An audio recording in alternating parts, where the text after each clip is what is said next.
Kashi programme part 6. Valmiki టెంపుల్కి అయితే వచ్చేసాం అనమాట. ఈ గుడి చాలా పీస్ఫుల్గా ప్రశాంతంగా ఉందన్నమాట.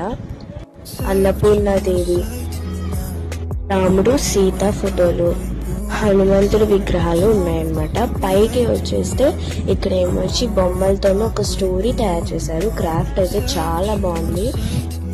తర్వాత అలా బయలుదేరి వారాహి టెంపుల్కి అయితే వచ్చేసాము.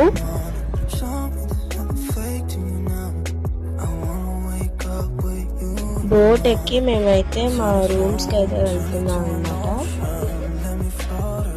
ఎండ అయితే చాలా ఎక్కువ ఉంది. తర్వాత ఇంకా రూమ్కి వెళ్ళిపోయాము. ఇంకా మళ్ళీ సాయంత్రము మళ్ళీ ఇక్కడికి వస్తాం అన్నమాట. సాయంత్రం చాలా బాగుంటుంది, దీపము అది ఇస్తారు. నెక్స్ట్ ఇంకా వీడియోస్ కావాలంటే మా ఛానల్ని సబ్స్క్రైబ్ చేసుకొని బెల్ ఐకాన్ క్లిక్ చేయండి.